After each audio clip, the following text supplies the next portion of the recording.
Hey guys, welcome back to the fence. Back to the fence. We love back at the fence. What have you been up to? It's been a week since I've seen you, actually. Yeah, God, that's unusual. And you are over the back fence. Right.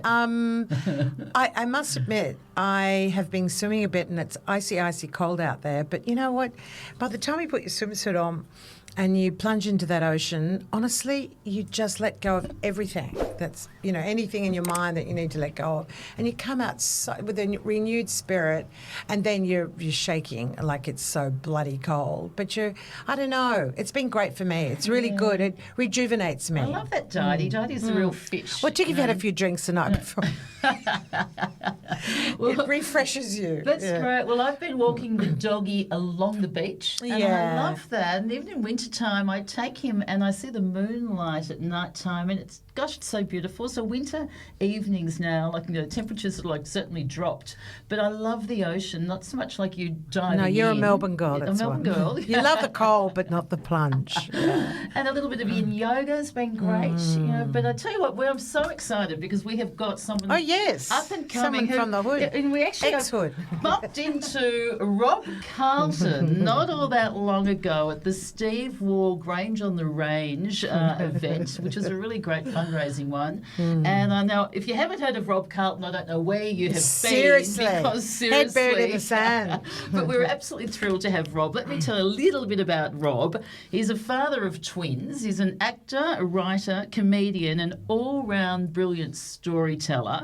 And he also grew not that far from us, really. He grew like a plant. He grew up in the Sydney northern beaches, so right near our back fence. He has been around for decades in the industry. And he's young. He's young. He's still got years ahead of him, like that's us. for sure.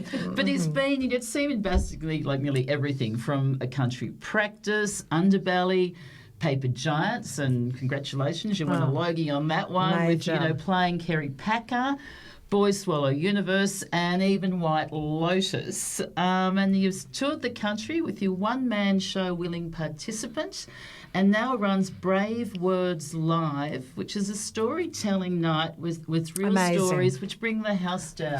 I think with tears and laughter. Rob, you're incredible. Oh, aren't you lovely? Well, let me start with buried the lead, because in the opening here, I just won over the back fence intro bingo. And I'll tell you how I did it. Woo! Yeah, because you said that you like doing your winter plunges in the ocean, in the sea. Well, I love doing that too. I love jumping in the ocean every day I can. I live not far from the beach, and I also surf. So, bingo. You said that you like walking the dogs on the beach. Yep. Yeah, well, I've got 2 dogs, and I like to walk my dogs on the beach too. Not as much as my wife would like me to walk them on the beach, but I do it a few times. So in terms of bingo. Now, you said you've been getting back into your yin yoga. Yes. Yeah, I too have been enjoying my yin yoga with Lisanne Sibdo, my yin yogi. So there you go. I believe you mentioned 3 things that you did. I go bingo. I don't know if you've played that game before, but it feels like bingo. You can crown a winner. Bingo! Was it chicken? My mum used to take me to bingo. I used to love it. I'm one of 8 kids. She'd take 5 of us, and we'd all play bingo with her. I used to love it. Oh, seriously, bring bingo back in the area. So you're a Northern Beaches lad. Yeah, grew up on the Northern Beaches. Yeah. Surfboard? Yeah, absolutely. We moved there in 1977. My father, and this will, give some listeners a cause to reel back at this point. So my father was the Liberal member for Mackellar. He won the 1977 election, so I was the son of the local politician. I was 6 years old. Wow. We moved from Hunters Hill to Bayview so that he could start his new profession as a politician, and I arrived in the town as a politician's son. That's incredible. And how was that? Was that did you find that was a little bit of pressure on those shoulders? Look, it's a really interesting question, and it kind of gets straight to the heart of things. The answer is, from home, none. Zero pressure. And this is one of the great, most extraordinary gifts both my father and my mother bestowed on me, which I wasn't aware it was a gift at the time, but when I've grown up, I've since discovered it to be, which is this. I had no idea of the influence my father had in the world. I had no idea that politicians were these special creatures and that they were afforded various leeway in society, or people would look to them for advice. I was a bit of a rap bag at school. I used to play. Good. I was fun. Like, I wasn't ever mean or nasty. No.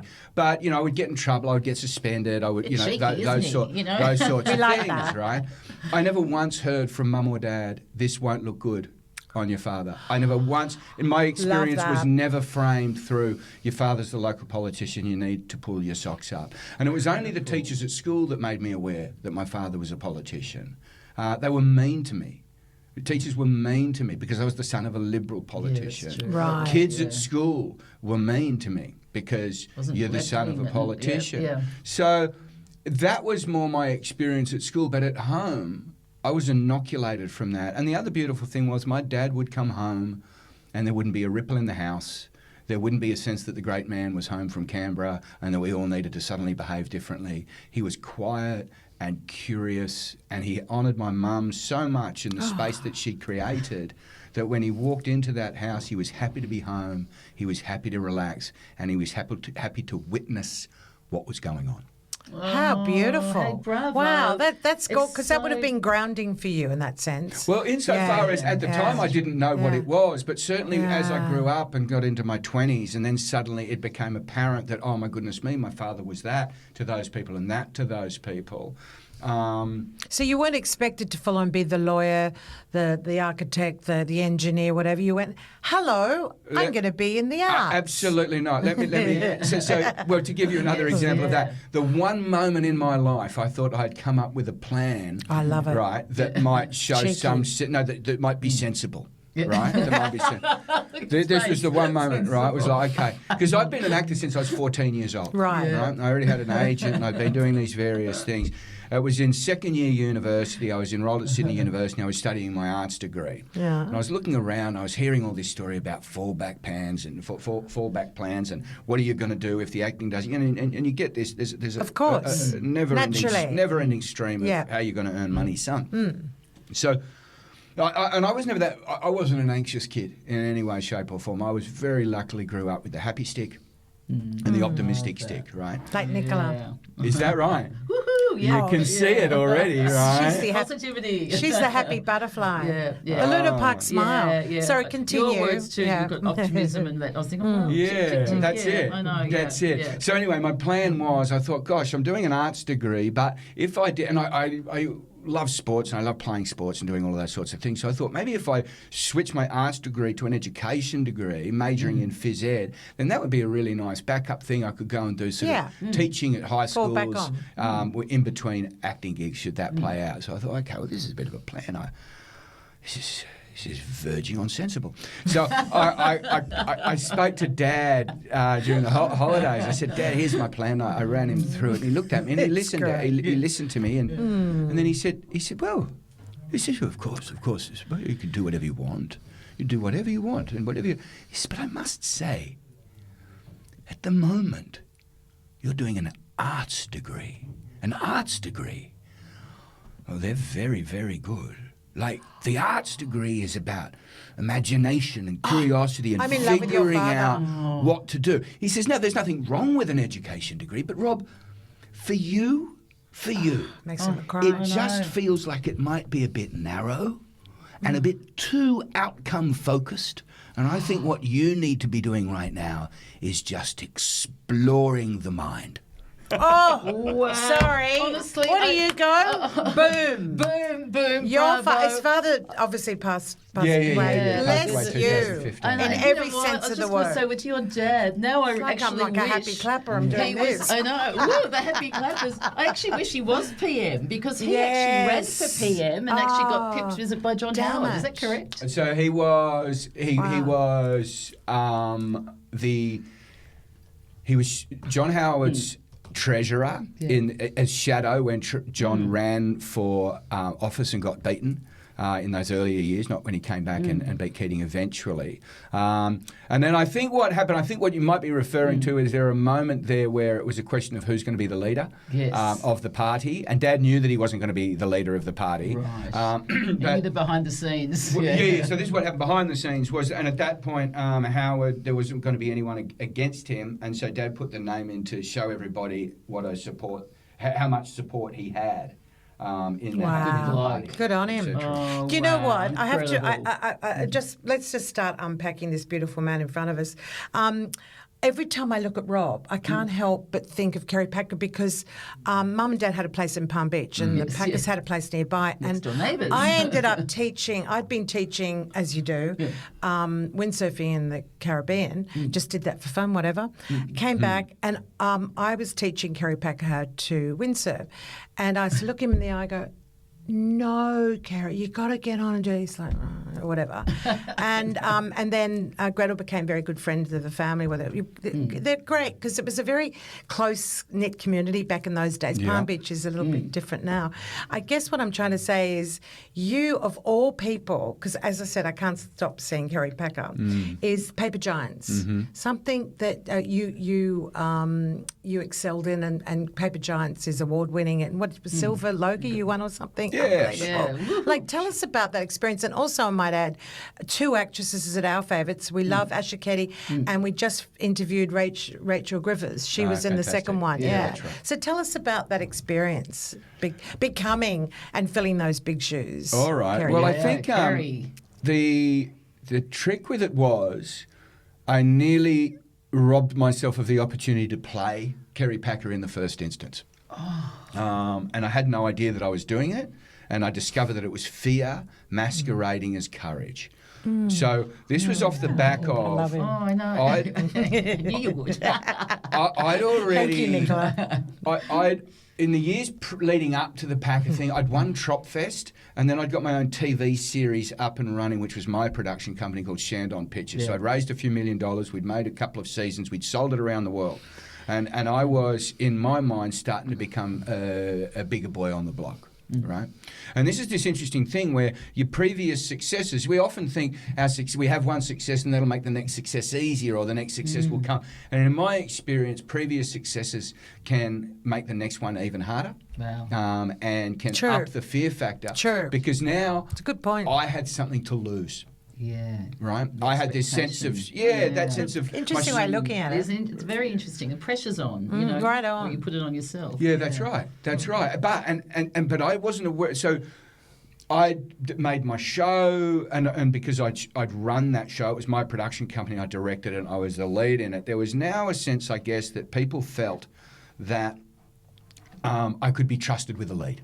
Okay, so there's that first thing. It's like, okay, we are now going to be welcomed in not just to audition for your guest parts and your bits and bob players, but we're going to give you the opportunity to be a lead. A long story short, I was thinking, the scripts weren't quite there. I was busy. I had to go to LA and do some work. I wasn't quite sure of this. They were trying to rush the audition on me, and I was doing 2 things. One, part of me was thinking, what will Kerry Packer do? And it was like, come on, you're not fast enough, you're not good enough, and pushing him around a little bit. Part of me was making sure that the quality controller was there, right? If I didn't want to jump onto somebody else's timetable and do bad work. But the truth of the matter was none of those things were actually going on. What was happening was that I was terrified of getting the role. I didn't know this yet. And I was kind of doing everything, my subconscious was doing everything it could to sabotage the opportunity. Your honesty is so good. And so the reason I know this is because the moment I realised it was terror, and I was in a Los Angeles hotel room. I'd had to go over, and I'd said to them before I left, I said, I don't have time to audition for this before I go and do all my business in Los Angeles. Right? I'm important now. Yeah. Right? There was an element of that. Right? I get I'm that. important now. Ego comes into That's play. it, fully, right? Yeah. And so then I arrive in LA, and my agent was saying, Rob, they need to see an audition before you go. And I'm like, well, if they're that disorganised, maybe I don't want to be involved. You know, any think... self-sabotage. I love Right. it. But that's also believing it. It's like, Yeah. of course I can do And it. so then I got there, and then I said, look, and then I sent an email back. I don't think the pressure's real. Surely it's not that. You know, it's just people knocking around, making noise. If there's time, I'll do it when I get back. Then I got an email from the producer saying, Rob, just let me step in here. The pressure's real. We've got this timetable. We need to make a decision by now. We just need to know whether you're in or out for an audition. And you're... And we need it before you get back, mate. And so it was that thing. It was like, okay, this was a direct... No, I had a timeline. Yeah. I could see why it was now, and I could see why I couldn't push them away anymore. Yeah. And I was by myself, and I suddenly felt sick. I felt, you know, those butterflies in your tummy before the first day of school, that sort of sick the feeling. head drop into your gut, or your gut go into your head. Yeah. I was like, oh my Pendulum. Lord, I'm terrible. And then I kind of had that, not life before your eyes, but the last 3 weeks going snap, snap. Oh, you weren't being brave then, you were being fearful. You weren't being strong then, you were being rude. You know, going back through all these behaviours that I thought was me taking control of business. Yes. And in actual fact, it was me sabotaging this event. So then, the final bit of this, and this is where friends are important, and long history with friends. This is where this is important. So I'm sitting in that hotel room, and only I know I'm frightened, right? And only I know that I can make a choice to make the fear go away by saying, I can't, I'm too busy right now, right? I could have done that. But this thought popped into my head. Adam Spencer and I went to university together. And that's where we met each other, and we sort of... We debated together, and we did theatre sports together, and we did comedy shows together.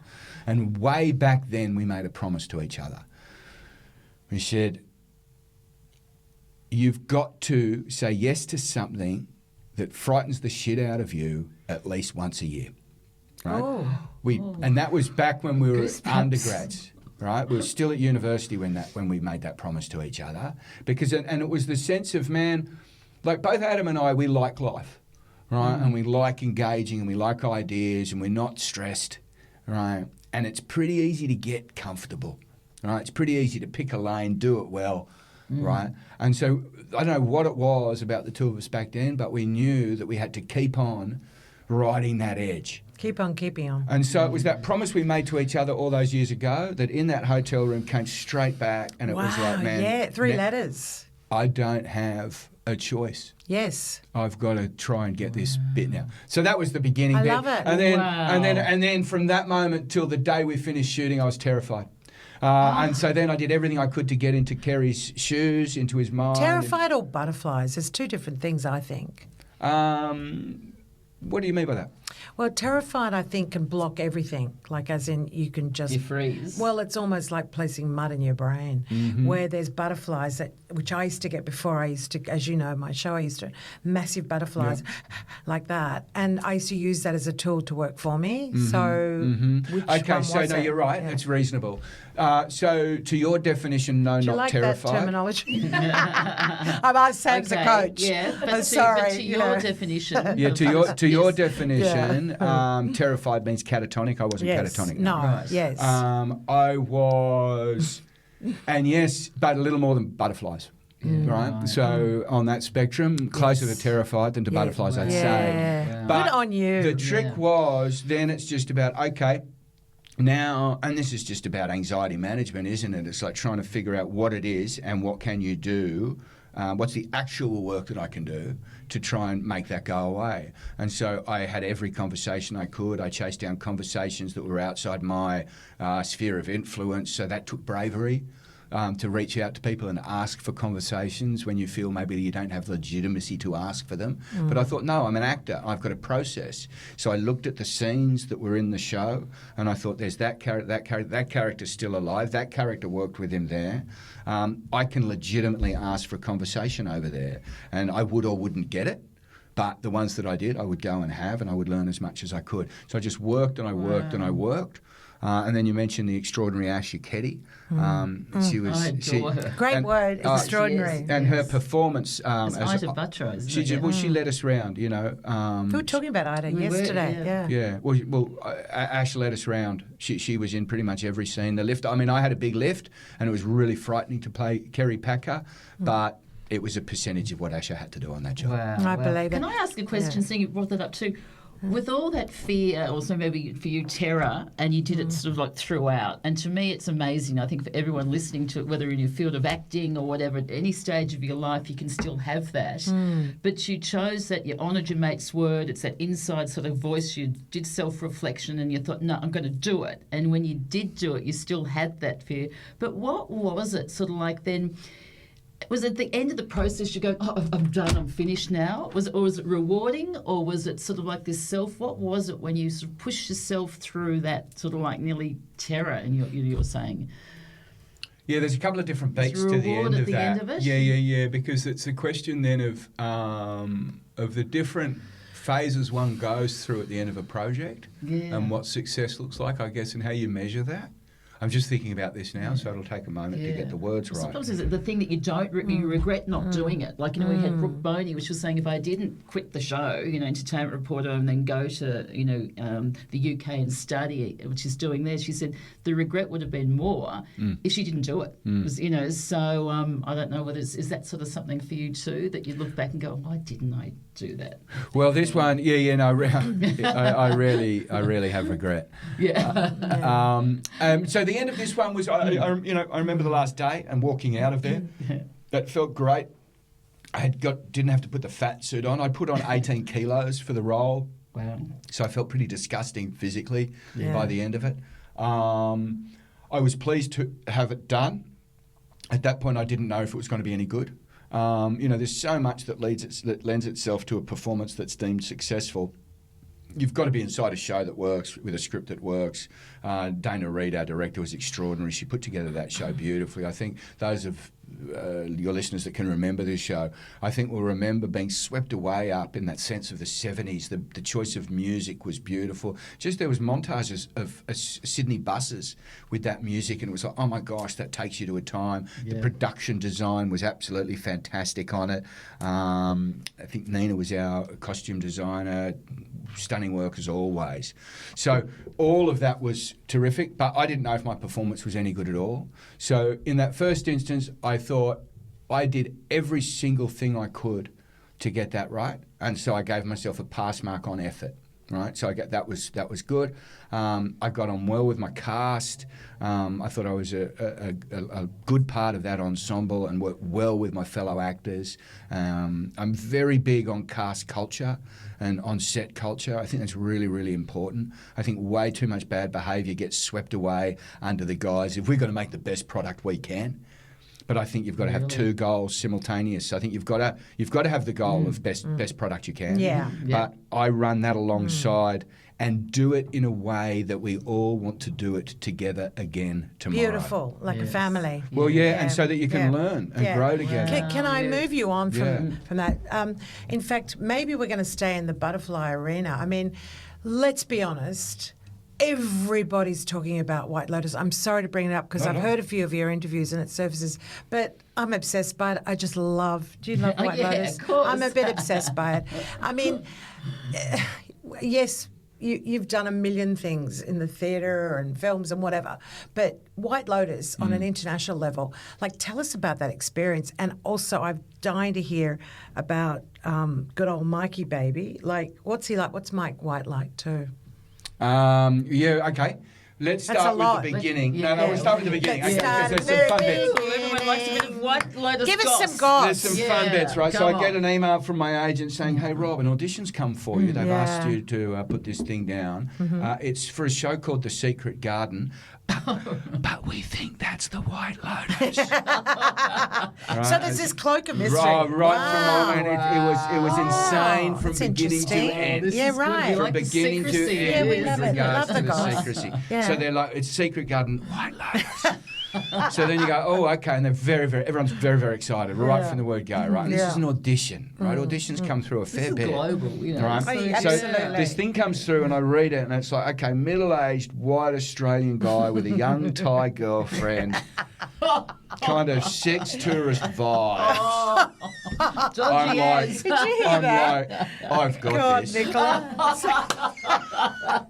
Yeah, man. That's so I got this. I did. I looked Round at at it. the mark. I thought that no is other Australian hysterical. face can tell Oh, this my story God. that quickly. Oh, that is hysterical. Brilliant. So I Did you did. still get the That's half the did you get battle. I've got butterflies it. For that one? I didn't have any butterflies for that. I literally, I rang my agent. I said, just get ready to sign the deal. Love So it. anyway, we put the test So down and we sent it funny. off. And sadly, desperate sadness, they too agreed that I was the. Well, as it turns out, as Parker Posey says in the show, I was the middle-aged weirdo that they were looking for. And where were you filming? So we filmed over in Phuket. Yeah. And this is the wonderful thing about the kind of there's a double currency going on with regards to secrecy and who knows what. Right. Here's a great example of it. And the difference of world. So I've just finished my first ever Adelaide Fringe Festival. So I've been to this last couple of years. I've been touring for the first time ever with my solo show. So I got this, and this has been this great dichotomy playing out. So I'm Adelaide Fringe Festival, one man show, and my this is only great. production design is a $9 black chair from Bunnings. Right. So we're not looking top of the pops dollars wise on my solo show. Love it. I've then got to fly to. Well, not straight off the back of that because I've got to get to White Lotus, but as strange things would happen, before I go to Thailand for White Lotus, I've got to fly to Thailand to host a conference. Right, for one of my corporate clients, which are De Lorenzo hair products. Now, the irony here is staggering. In that is a conference. Now, De Lorenzo is a really amazing Australian family-owned hair products business, vegan for 40 years, vegan before it even became cool. But the staggering irony is that it's all hairdressers, and look at this hair. Yeah. That was awful what you just did. You just, I know. Guys just had the blowout. Right? That's good. So anyway, for those of you that are just listening to this, my hair situation is. I love it. YouTube, guys, You're a so you perfect can watch expert. and subscribe, and you can watch this, so you can. So is it, you're in actually see it. Thailand? Anyway, so I've got to go to Thailand. From one extreme to the other. And I've got to go to Thailand then, and I know I'm about to fly back to Thailand. Yes. To somewhere that no one's spoken to me about, or where we're going to be, because it's also secret, right? So I arrive at Thailand for my corporate conference. I'm in there. I'm in the conference room. We're all getting set up. The guy who's just running the operations, who's the local Thai guy, who's the desk tech, right? I said, as it happens, man, I've got to come back to Phuket next month. And he's like, what for? I said, I'm actually doing a little bit on the White Lotus. He said, oh, mate, yeah, they're going to be filming down there. He told me exactly where we were filming, exactly what resorts we'd be in. Because no and matter this is how a much, secret. Yeah, because you've got the Thai crew. Wow. Of course. You've got the Thai crew. Right on. Our So- producer Sam lived in Phuket for many She years, sure didn't did. you? So, Yeah. like, That's right, I met guess, these ladies. Yeah, Is that that's right? Exactly. Yeah. Yep, from Phuket Clan. So So we it's love quite Thailand. amazing. So tell me some of the tell me some of the like for super example, yachts and all this So sort of yeah, the stuff, super like, yacht stuff. So that was the first Amazing bit we said. actors. So I was over there for we were on that super yacht for 5 days to film that, and every morning we'd wake up before dawn. You'd go and get your makeup. You'd go and get in the buses. We'd all cruise down, get to the boats, and then we'd take an hour and a bit to get out, and then we'd travel out on that big boat. What fun. All right, and that boat had this sketchy history from memory. Well, I think it had been owned, basically, superyachts do. it had been owned by someone, but it only used to get rented out to Staggering downstairs. Yeah. Russian mafia. Oh, okay. Right, and so anyway, but it had been recently then sold to another group, and that was apparently as well. That'll be in the next script for White Lotus. Yeah. So we go out there, and then it was super interesting in that. So I still hadn't read any of the scripts. They wouldn't give them to me. You're joking. Man, I was an actor. Oh, One I'm of the thinking the funniest emails opposite. I've ever sent is that it'd Wow. be really good for an How actor to have a secret's script. that? Wow. So I just had my little bits, the sides, right, for the scene I was in. So I didn't actually know who I was on the boat with. Unbelievable. Right, whether it was Greg or Incredible. Gary and all of that. So in any case, we'd go out there and we'd sit on that boat, and while other people were shooting their stuff, we'd all be just hanging out. So I had 5 days of hanging out with Parker Posey, who's my hero. I was going to say you adore. Full hero. Yeah, and we got on really, really well, and we've been in touch since. Jason Isaacs, who was, just age group, was my crew there. Yeah. But then all the kids on it were just absolutely delightful. Patrick Schwarzenegger, Sam Navolo, Amy Lou. He's cute, Patrick. Charlotte, and then Sarah Catherine. They were just lovely, and we just get to hang out for a whole. But why White Lotus? What's the magic? Why? I'll tell you the why. interest though. Because it's fascinated. obviously got. Mike Way's brain got to dive into that for a minute. I know. Wow. So what I think, and this is a tin pot theory, so you can throw it away with the rest of the stuff I say. But it's got a couple of things really, really going for it. In that it's got the murder hook. Right, so that's just a classic dramatic murder hook. Okay. So it's got, and then it does a really strange and interesting thing. The music. Yeah. So you've got your murder hook. You've got your glamour, White Lotus. It's like, this is the thing. Then you've got a deep dive into low-grade status anxiety. Wow. Right? So Mike White drama is a status anxiety drama, to my eye. Right? What Mike is interested in is the tiny interpersonal shenanigans that go on with I'm better than you so beautifully and poised. You're better than me. Right. And that is the stuff of what it is to be a human being. Wow. Right? So you have a look at how much of his show is gossip. Yes. Let's not forget how important gossip is to the evolution of the human species. Because what gossip does is set up a platform of this is who we are. We do things like this around here, which then informs in-group and out-group, right? Who's in, who's out, right? And that, I think, is the engine room that grabs people, right, for White Lotus, is because it's talking to the very tiny minutiae of how we feel about ourselves in relation to the person next to us. Oh, God. Whoa. That was brilliant. bloody perfect the way you put that. And I think a lot of people think it's all flippant and out there, whatever. But you know what? In essence, what you're saying, and it drops down to the depth of that, you're bloody right. I think that's what it is. No, 100%. Yeah. Do you mind me just moving on? Go ahead. Because I have to say this. I don't think you know this. I've always been in love with Travis Fimmel. Okay. Said every woman everywhere. No, chronically, right? Yeah. So Said every I have woman an issue, everywhere. okay? Everybody listening, Di has an issue. Up, Ty. I was in love with Ragnar when he was in the Vikings. I couldn't even almost watch him because I was breathless, and I was watching with my sons and my husband. I was like, I love Vikings, let's watch it. Tape it and I'll watch it later. You've had an amazing role in Black Snow with my boyfriend. Why didn't you call me? I would have come on set.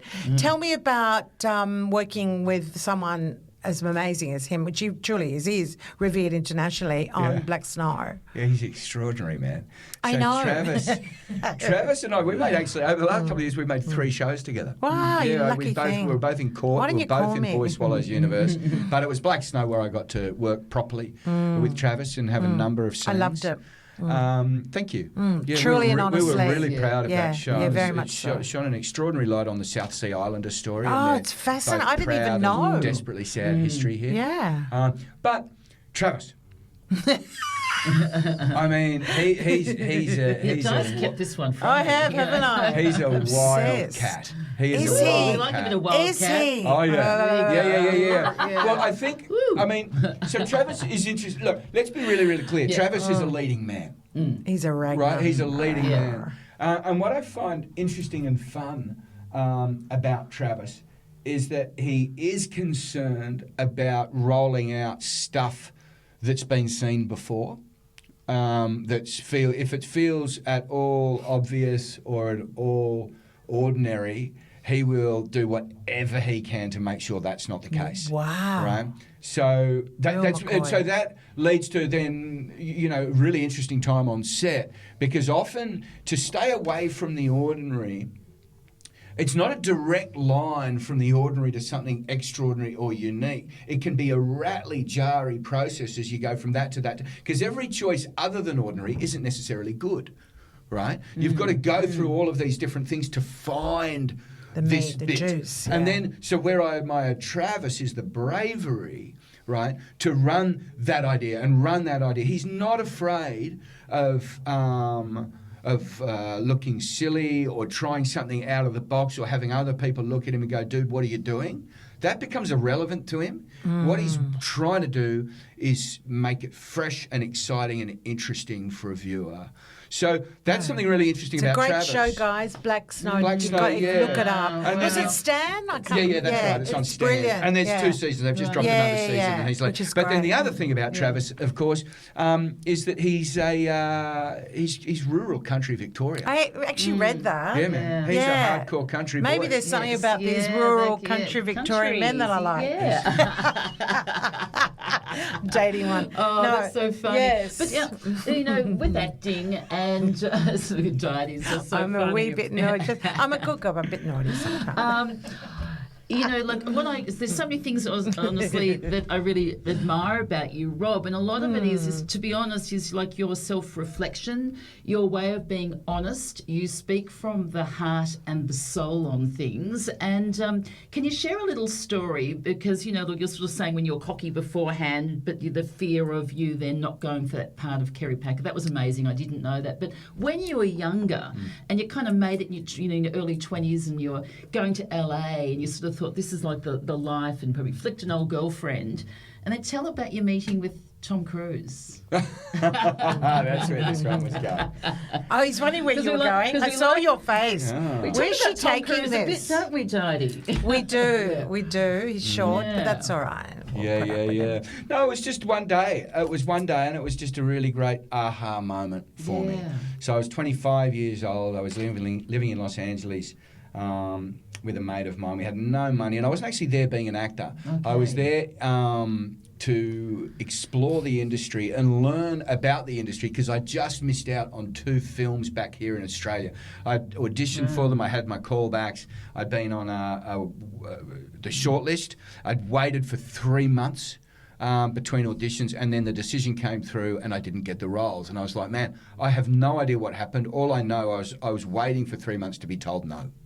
So I knew that I just didn't know enough. That's the industry. Yeah, it is.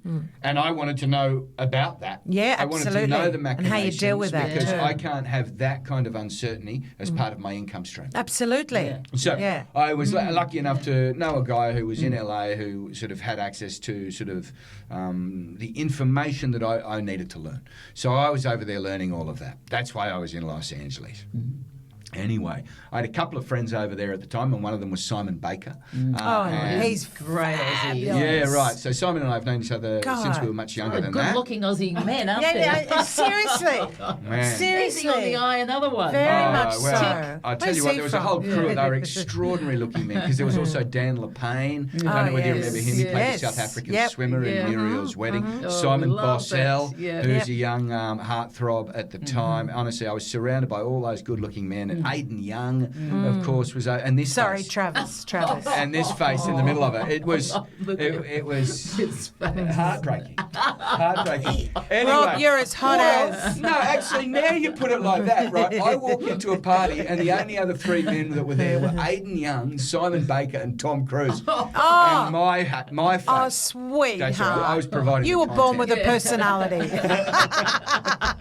So Simon and Rebecca are having a housewarming. Yeah. Oh. Aidan and I get there on time. No one else was on time. I arrive. I walk into the back of the house, and standing there is Tom Cruise, and I'm like. And he was like the biggest star on the planet at the time. It was 1996. Still is, really, He was isn't just he? married to Nicole. Incredible. That was a real heyday. It was yeah. wild, right? He loves Aussies. Yeah. And so they've been married for a bit because their adopted children were there with them that day Right. as Yeah. well. In any case, Yeah. what that day did, I was there with the biggest star on the planet. He had a career I'd have killed for, and I discovered that I was more relaxed than he was. I found him delightful, and he was lovely company. We had a lovely afternoon. Yes. I really did enjoy all of that. Yeah. But there was an anxiety. There was I just sensed it. There was a drive and a find push. this interesting. Yeah, And- it's amazing. And I looked at it and I was like, oh my goodness, what is it? I'm 25. I don't have a career. But I'm more relaxed than he is. And obviously there's a whole million reasons as to why people are or aren't Of relaxed. course. And I don't need to know the No, detail of that. But what I do know, with the facts available to me there, is that career alone can't make you happy. Because if career alone did it all, he would be having more fun today than I would be. Oh, I've got goosebumps again. Interesting. Right? Wow, yeah. And so Career's important, but it's when it washes but over you. irrespective of It's your whatever else was identity. going on in his life or my Yeah. life, Yeah. even if he was just having a bad day, Sure. that's fine. But in my young mind, the top career was going to solve everything. So many And people by- think that, don't they? I think that's why I thought it was just an absolute gold message, and you learnt that or discovered that. At 25 years of age. 25. And isn't it amazing of all people, though? Yeah, I know, you need Tom. this It's- amount it's of actually money remarkable. to get to be that It's- successful, or you need it's this amount, true. and it's sort of like basically you can achieve, if you do achieve that, it's sort of kind of what's within. And I think that you've been kind of lucky with, I guess, with, you've been blessed with beautiful parents. We sort of touched on your dad, and your yeah. mum seemed Very much so. extraordinary lady as Well, well. this Yeah, is the like- thing, and, yes. and to that point, and Yes. so I don't know whether you've noticed, I guess, I'm just thinking about it now, the stories I've told today. Yes. Come back to that notion of being able to examine one's guts, Yep. right, and Yep. figure out what's important. And to that end, I credit my mother. She's the most emotionally transparent and courageous person I know. And she's somebody from a very young age that welcomed difficult conversations or anything that was discombobulating. Love that word. I needed that to be resolved as quickly as possible. And because I had a mother that, to my eye, understood what was important and what was worth worrying about, when I was able to witness Tom Cruise over here and think, okay, you're not as relaxed as I thought you might be. The reason I could do that was because I had a centre that knew what calm felt like, that knew what love felt like, and that knew what acceptance felt like. Right? And so I could go, okay, he's not got that. Right? I've got it. I've got an element of it, but I may have to get back there because I was starting to farm all of that stuff out for the dream of being a star. So in those mid-20s, now you've got to remember too, this is all happening at the age of 25. First intimations of mortality, first moments in one's life where you start realising that you've become an adult. And in my case, I'd not made one active decision to be that person yet. I was just like a bag of broken habits masquerading as a character. So I'd kind of come to this spot, and of course, as an actor, you've got that light on the hill that makes you think that if you become the star, every joy will be yours for the taking. And that day told me that was a false prophet, and that the calm and comfort and joy that I had been brought up with was a true goal. And then what did I need to do then to reconcile my new ambition with the joy and winning the lottery of having a younger life like I did with my parents? How could I bring these two together in a way that made me feel both excited and exhilarated, as well as calm and happy with the mundane? Could you shut us up? I'm not worthy. Sorry, I'm not worthy. I'm just seriously. I was lost in that. I know the Honestly, listeners are well, too. There's no surprise that Rob Seriously. is known Beautiful. as a storyteller, Just- and yes. and so we want to hear. Just tell us about on the road. I wanna know when everything. When willing participant was that actually Yeah. when you went telling stories? You finished Yeah. that touring, haven't So you? I finished, Yes. well, there's a Yeah. couple of things going Yeah. on in the Yeah. storytelling Yeah. space. Yes, 'Cause, I want to this hear is- everything. You're not because going to. You are not going to hear a better storyteller and Rob. Seriously. Today, whoever's listening, Yeah. guess what? You can actually go and hear him tell his story. Yeah. So Tell us all about that. it. It's Yeah. one-man show. Yeah, Yes. so Incredible. okay. Well, okay. So now Well, there's one that's going down Well, now I Bravewords. want Self-reflection, so I the love it. show that I've just been touring with, Yes. which has been going really well for Yeah. me, was called Willing Participant. Yes. It's 4 true stories. So it's not stand-up comedy, it's storytelling. The easiest way to describe the difference, I think, is you'll get the laughs without the anxiety. Right, because I'm telling stories. So I've got a story on the hook. You guys are going to want to get to the end of that. Yeah. You might cry, but you won't feel embarrassed. It's a storytelling show, so it's a welcoming, and inside a story, everyone's welcome. You know, I don't give people my opinions. I love what you just said then. Oh. Inside a story, We are everyone's there. welcome. we've This is what's already booked lacking it. in our I know. society. Full stop. Yeah, I think that's why this show's been resonating with people, is because I just tell them stories and go, look, this is what happens. This is what happened. And the sort of stories that I tell, there's some fun ones, there's some challenging ones, but generally I'm implicated somehow. There's some failing, something's happened. I'm part of the problem. And so offering those things up inside a story allows the audience to relax and go, oh, okay, he knows he's a bit of a dick there. So I can just go about and watch this thing and I can come up with my own takeout. I can figure out what this story means for me. I'm not getting to the end of the story and telling the audience, now you need to go and vote this way or you need to think this about some problem. It's like, hey, here's a wacky thing that happened.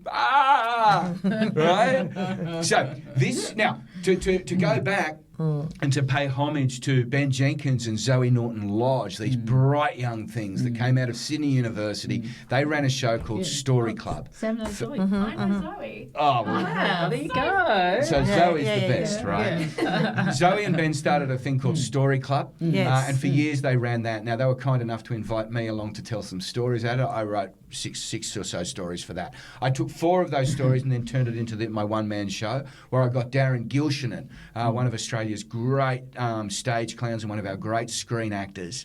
You'll know him as Uncle Terry on The Moodies. He's in No Activity. He's Colin from Accounts. The creepy Yes, I love him. He's just incredible. He's my director.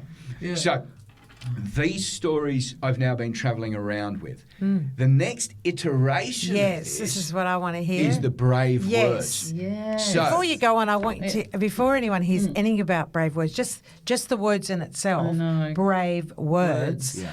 I want to say, ahead of anyone knowing what this is, I want to say, I want you, this concept, I want you to motivate this to go around the world. Oh. Because it's, as I said before, this is a cause of major sadness, depression, anxiety in our world, is that we're not integratively communicating with each other. Yeah. So share. I know it's in one area where you're doing brave words. No, that's absolutely But, spot but on. I want you to share this around the world. Tell I'm with everyone you. what And it with is. I your really wife, appreciate too. it. Yeah. Yes. Your wife, You said brave words just then, and there's the other side. So when you said brave words, you were doing that signal, which is words out of your mouth, and I do believe people need to be braver. Yes. But the other part of the equation is being brave in our listening. Yes. And Yes. so we believe the thing that we're setting up here with Brave Words creates a space where it welcomes brave stories, and we're providing our storytellers with really a brave audience, and we're doing it once a month. So, off the back of Story Club, off the back of Story Club, I'm with you. I love that format. Now, Story Club is by and large... Oh, Story Club, by the way, for listeners, is on again. Zoe Norton-Lodge and Osher Ginsberg have resurrected it, and they're doing it in Sydney. And so if you ever see that, go along. You're going to have a great time. Where do they do that? At the Write it moment, they're at the Factory Theatre and the Comedy Store. Yeah, Comedy But Store. if you just Google Osh, Yes. easy to find, and it's they're brilliant people. You've right? got Larry Yes, Emder yes. coming up on For Brave Words, yeah, we do. Yes. So that's a whole other thing. So what? Exactly, Like, yes, give yes. us an example. Okay, so no, Yeah. get back. Yeah. So Story Club was largely a comedy night. Yep. Brave Words is true stories told well. The stories just need to be under 2,000 words, Okay. and they just have to be true. So it's not a comedy night per se. No. We get a huge amount of laughs in I our bet. stories. I bet. But Delivery. it can, the way we set this room up is it takes any sort of story, and we've had the most beautiful stories, the saddest stories, the most challenging stories, and the mix is really interesting. And here's what's really important about the Brave Words Night, is that it's a mix of people from my world that do this for a living. We've got, as you mentioned, we've got next month, we've got Larry Emder coming up, Darren Gilshan, Zoe's coming up as well. We'll be there. So we've got I'm getting tickets, Sam. We've got people with high profile. We've also got people from the community that have written a beautiful story, because you don't have to perform it. It's not like TEDx. You don't have to memorize it. You sit in your chair and you read your story. That's so good, isn't it? Because not everyone's performer. So when you not say wants to do that, you read your story, is that because you've had a book published? Or No, because let's say you might not perform it. You're reading your story out. Is that correct? Oh, absolutely. Yes. So people come along. Here's what they're sitting in this room. We sell out every month, right? And they're watching these people on stage. Some people they know from the telly. Yes. Other people they don't because they're locals. Of course. What that allows people to do is sit in that room and go, two things. Oh my God, this story's amazing, and I must share it and tell someone. Yep. Right? And the other thing most people do is go, I've got a story. Oh, too. okay. Yeah. Now, I love it. They where celebrate. we're lucky in terms of being able to capture those people, my wife, her business is called Bravewords. My wife is a novelist. She's also a writing coach and a writing mentor. She's running courses. What a combination. I know. Really We incredible. want her. So she's running courses all the time, and there's introductory courses like just memoir.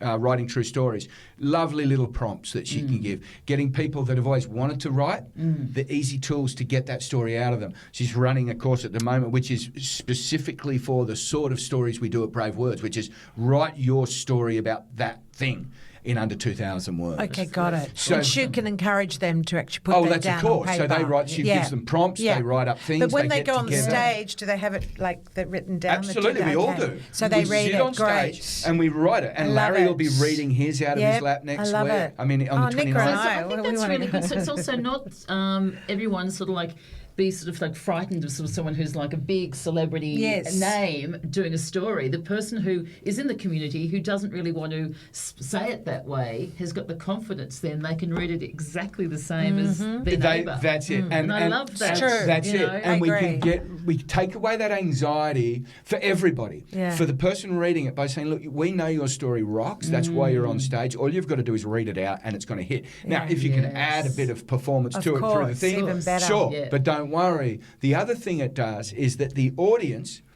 knows this story will be good because we curate. It's not an open mic night, No, right? And it's not a support I group. hear that. No. Right? Yeah. We're constantly looking for stories, finding people. I'll be ringing people up, stories back and forth. My wife is tireless with the edits that she helps with. I do some Bless editing as her. well. Yeah. Oh, she's incredible.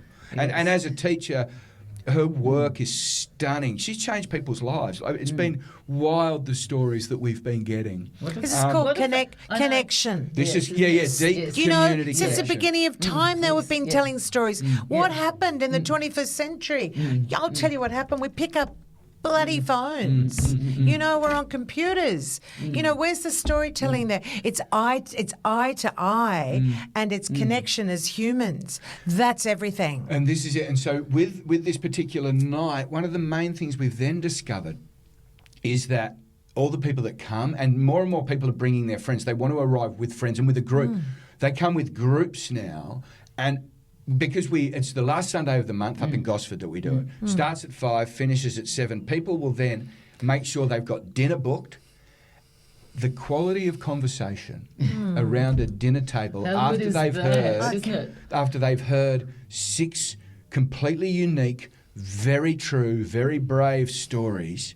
You've got, and then think of the multipliers. You've got, let's say, 8 people at dinner. 8 people have heard 6. That's 6 by 48. You've already got 48 topics. Oh, I'm loving this. Then you've got all the my version. The ripple You've got effect. 8 versions of those 6 stories. It's that waves. It's like, you know what, it's so good. And I just have to say, you know, like when I sort of met up with Rob, I was saying like the Thank Steve God you Waugh, bloody did. It was really good. And then you were sort of saying, well, what's your potty, you know, what's your potty about? And I was going, it's storytelling. Yes. It's community. Wow. Bingo. It's speaking from the heart. It's being authentic. It's like learning the things that really matter in life, having a laugh along the way, and hearing people's stories. And so it's like, you're the king of this, Rob. Why really is it brave words? It's It's going to go. This concept's going to go around the world. Well, this is it. We'll see how we go. But the good Because news it's doing such good. the good news is we've been doing it now for 2.5 years. So DM us, listeners, some of your stories, and we can get them in. Share them we'll in send Entirely. you, put you on stage. Well, this is it. Let us know. We've got, everyone's got a story. What's your wife's name again? Adrienne Ferreira. Adrienne Ferreira. What a remarkable woman. And thank you, Adrienne, for what you're doing for all of the human race. I was just thinking also, your It's a wife ripple must effect. have a great sort of sense of humour too. Also, when you're in White Lotus and you're kissing people on super yachts and you're doing all this, it's going, wowza. It's great. It's great. If you saw my wife, you would understand why she is very comfortable with the fact that I would never leave her. Tell me something. Last thing. Give us some tips for a happy marriage. Yeah, come on, tell us. Hey, I know your uni stuff-up story. I'm Share that one. I would say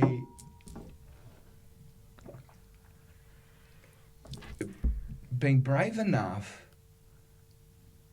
to have a conversation about things you fear when you don't know where that conversation might lead. Yeah. I think. And I learnt that off my wife. That was really well put. Wow. And you learned that from your wife? Doesn't that really Was that from her makes you role-playing that to you? Or... Wow. There was a time in our relationship where I didn't realise she was in a spot. I'd been working, my life was as good as it could have got at the time. Our boys were very young. And I got home, the boys were asleep, I'd cook some dinner, I'd put the food on the table, and my wife was crying. And I said, "Oh, baby, what's up?" And she said, "Sometimes I don't think I'm nice enough to you." And I'm like, "Oh, darling." She said, "Because I don't think I like you very much." Right. And it was, my world went out from under my feet because from when I was 25, when I realised that acting wasn't everything, I knew what was, which was transparency in relationships, my friends and my lovers and my family. And I thought I had that transparency and clarity. And then I sat down at dinner that night and realised that my understanding of what we had at that time was different to my wife's experience. So the reason I honour her in that moment was that conversation played out for the next little bit of time. I was like blindsided. I said to her at one point during that conversation, I said, "Baby, I'm terrified. Give me a read on this. How bad is it?" And I remember her saying, "I don't want us to break up, but at the moment, I can't see how we can stay together." Oh, wow. That's huge. So that, when you said the thing about what's the secret to a long relationship, well, there's a million secrets. And it took me a while to find the sentence, but that was the moment I was trying to find, which was her bravery in saying that, which is, I'm at a loss, right? And I've seen that play out before, and it's, if you don't have the answer, if you don't know where that conversation is going to go, most people don't have it, in my experience. I've seen a lot of relationships break up because people aren't happy. They don't know where it's going to go.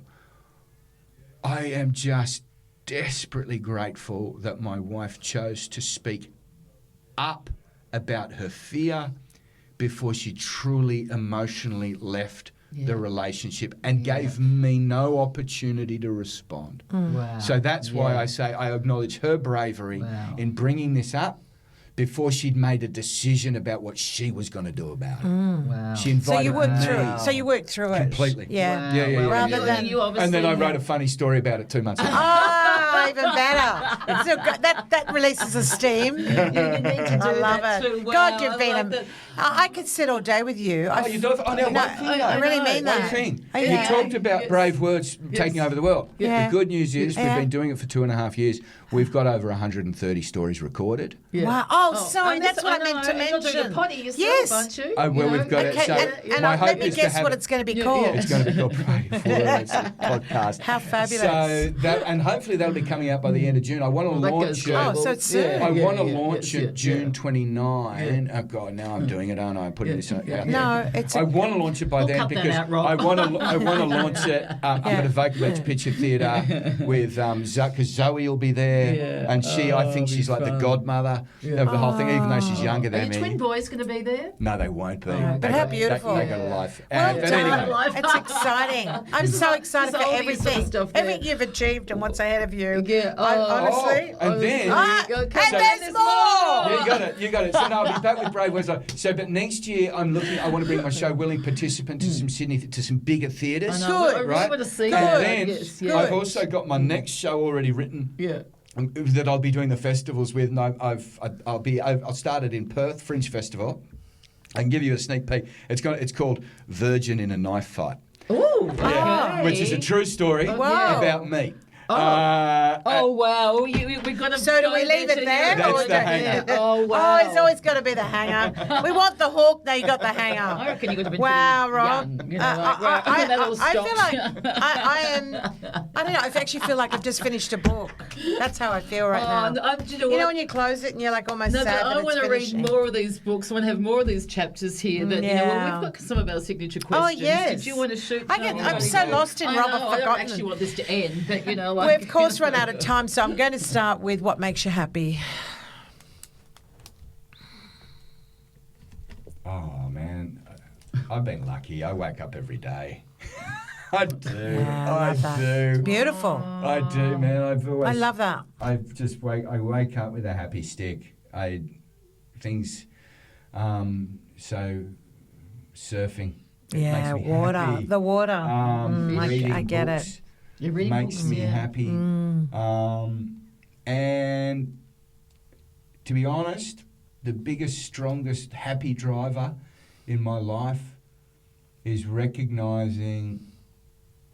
Well, there's been a whole thing, the thing we haven't talked about today. I made a decision a number of years ago not to go to America. I had a big offer to take the family to LA, and it was that dream. I built this my whole life around this dream of making it big, and when the offer came through, I'd realised I'd already made it big, and my boys were about to start school.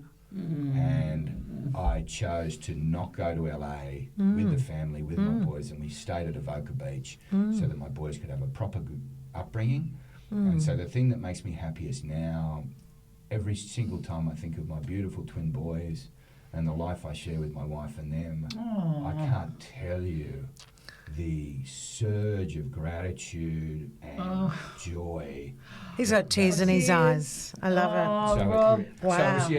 wow. So you know, it's so beautiful. Yeah. And it's. Did I expect anything less from you? No, exactly. Truly. But you know, also to your credit there too, you really acknowledge that. Some people have that and they just don't really. It's just so lovely to sort of see and feel you know that. And I think that driving passion there is so damn good. So, you know, like that's just really What's good. the next question, If you could Leonie? share a back fence, Rob Carlton, with Oh, yeah. anybody on planet Earth, who would it be and why? Oh, I'm dying to hear this. Yeah, well, it's not going to mean anything to you. Oh, really? Yeah, my I buddy don't Chris know. Fleming.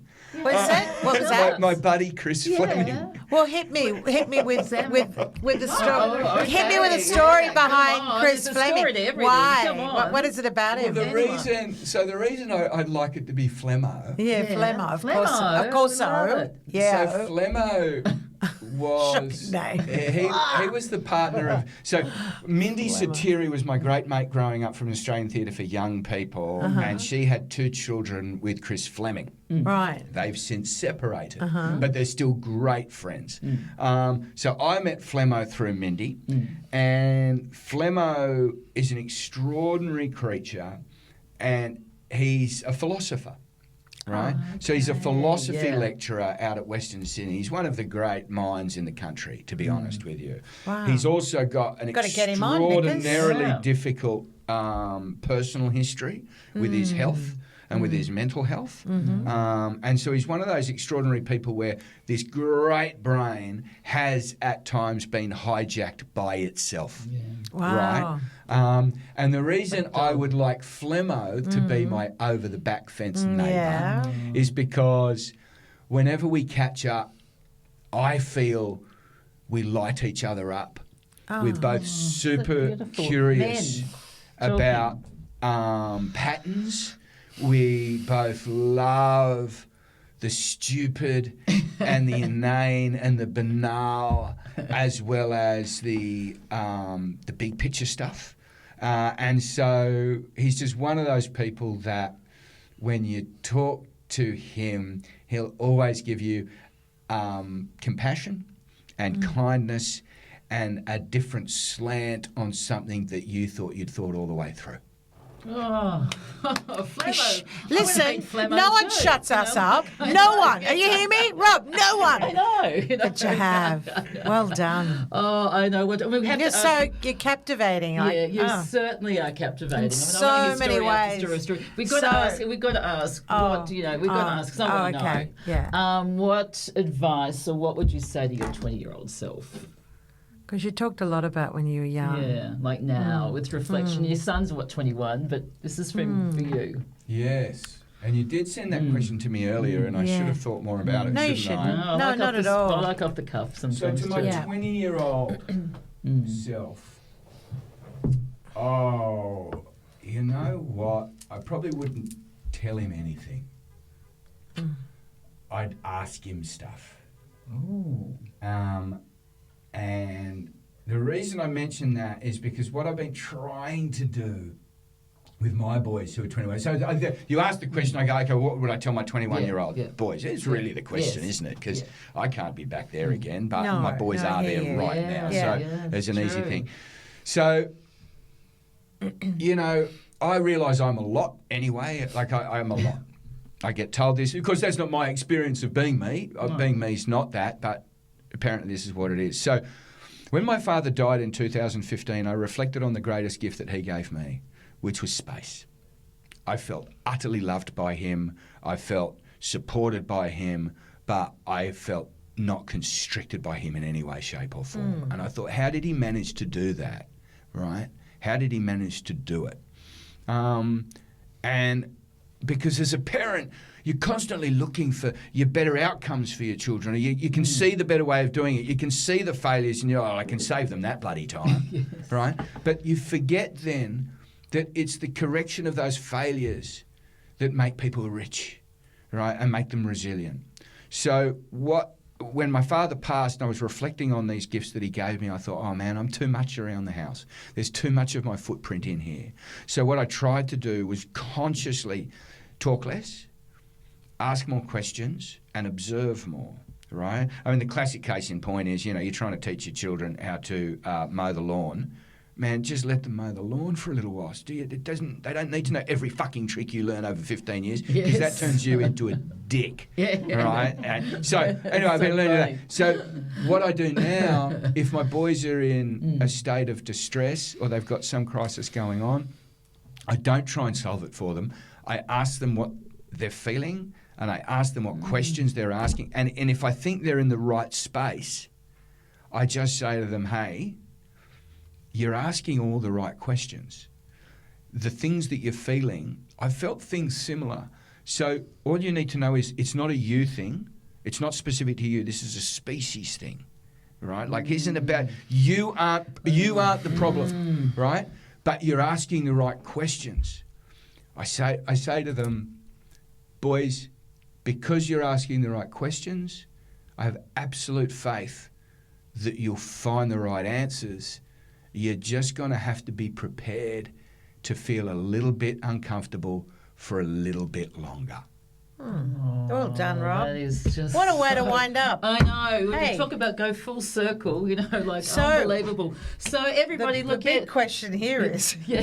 how do you rate bloody Rob Well, I for was the just going to say, ratings? everybody, you can watch us on Telling YouTube. me. And thank you so much for coming on, Rob. This has just been incredible. Man. Story. There's just not enough time for storytelling, So stories after stories. We want to hear them more. Don't forget to rate and review. Di has her own rating process. I don't know whether you know that, Rob, but she likes to give stars because we want 5 stars. We know how important reviews are and getting us out there. It's out of 5, It's isn't out it? of 5. What about we've got Rob Carlton? All I Tell can a think story of, or two. and you know what? Honestly, Nicola, all I can think of is STORY,